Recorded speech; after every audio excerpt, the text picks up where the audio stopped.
How are we getting on, guys? Alexander here, sitting in my favourite new park, Krakow, Poland. I want to talk about mastering the things in our lives we don't right now want to do, that we know we have to do. Whether we like it or not, whatever we tend to commit to in our lives, whatever projects we make a commitment around, whatever careers we choose to move forward with, whatever types of clients we want to work with, and businesses we want to build, and apps we want to create, regardless of whether we set out to do what we loved in creating all of these things, in committing to these projects, regardless of whether it was our initial intention to focus on our passions and focus on being happy, there will inevitably be an aspect, and likely several aspects and elements to these projects, whether short-term or long-term, that we don't initially like the idea of, that we don't initially fall in love with. Case in point, in terms of the business that I built, the design business that I built in my 20s, it took me a while to kind of get my feet on, get a sense of being on solid ground and to find my way and to find success with it.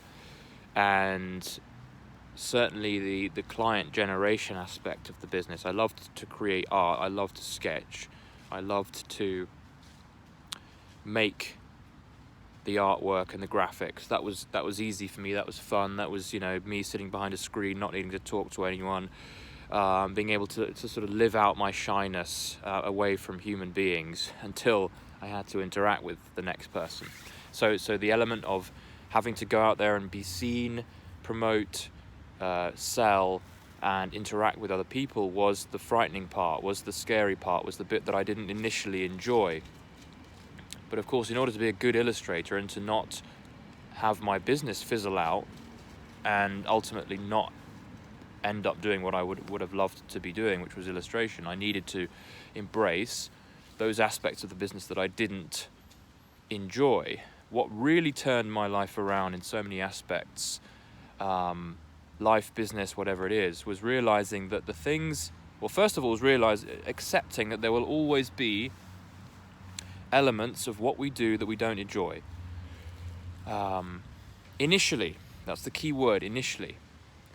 There will always be parts of what we do that we feel that there's a gap in our knowledge, our awareness, our love.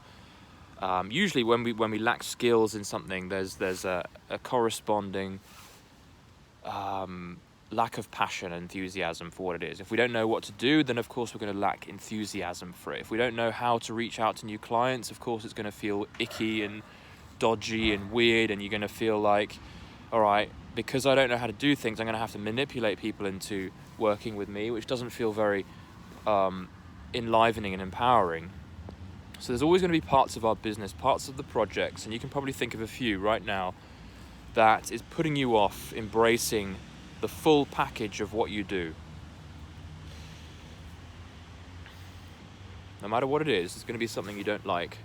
This is what really turned things around for me, was committing to mastering, not only just understanding, not only getting better at, not only getting a solid foundational grip on how to do the things I didn't enjoy, but turning it right round and saying, okay, how can I actually become one of the best in the world at this? And suddenly the thing that you didn't like initially moves from something that was a drag, something that was a chore, something that was kind of like a tumor hanging off the side of you that you just wanted to cut away.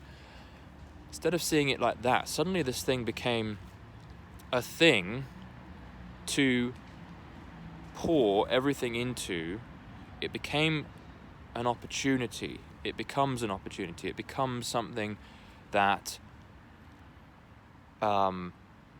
is no longer something that you're only going to expect to be delivered mediocrity in. You're going to potentially see real fruit coming out of the mastering of this thing. So marketing is a big one for many. If you're a creative, or you're a freelancer or an entrepreneur, it's very easy to want to get kind of absorbed into the creativity, the ideation, the making element of it, and this depends on who you are. And a lot of people don't like the idea of marketing, don't want to do the work that is required of them to get those ideas out into the world and to sell people and to promote. But what I encourage myself to do, and what I encourage those that I work with to do, is to say, okay, what is it that you have to do? What is it that is required of you as a business owner, as an entrepreneur? Particularly the things you don't like to do. What are those things? Could you commit to being a master at it? Could you commit to becoming a master of sales, a master of networking with people if you're shy, a master of public speaking if the last thing in the world that you want to do is to public speak? Maybe that's where the opportunity lies. Maybe that's where you can really gain some leverage. Because imagine this, imagine you already had the love for painting, you already were fascinated and passionate around becoming a good artist, and it was totally effortless for you to sit down and get your paintbrushes out and do that. Like, that's effortless, right? So imagine if you could also master, and thinking very abundantly in this sense, imagine you could also master the marketing side of an art business. Imagine you could actually genuinely become every day a little bit better at communicating with people, at reaching out, at creating new buyers for your business. Suddenly you have something really interesting here, because you're not only good at art and not only enjoying art, you're actually starting to enjoy and master the stuff that you initially didn't enjoy. And what's interesting here is that enjoyment and mastery go hand in hand here. You can, in effect, prompt yourself into enjoying something by committing to mastering it, no matter what it is. Mastery, inherent to the idea of mastery, is to put everything into it, right? Is to fully engage with it, is to get books out around it, is to start obsessing of it, it's to take care in the tiny details, it's to notice things, it's to really be present with the thing in front of you. That is the same thing as enjoyment. You can enjoy anything in that sense. You can enjoy washing the dishes when you take care with it, when you start seeing it in an entirely different light, when you see it no longer as a means to an end and a chore. Suddenly it's part of the process, it's part of what makes your life colourful, even mediocre things. So if you have an element of your business that you don't enjoy so much, perhaps the fear around it is giving you an indication of what to master, what to become really good at. And think of how things might turn around when you make that commitment. That doesn't mean that you're going to be a master overnight, but it's something that you have direction now in that area. You have direction that is going to guide you to taking steps every day, to read a little bit here, to learn a little bit there, to read that book, to practice that thing, to brush up on your skills bit by bit. And that's exciting, because you're now on a trajectory that is towards becoming really good at that, which is exciting in and of itself. Like, knowing that that's your vision and that's what you're creating with this, that's where you're going, is going to make every small step that might be mediocre, that might be unenjoyable in the moment, unless you can make it enjoyable, which is what I'm getting at.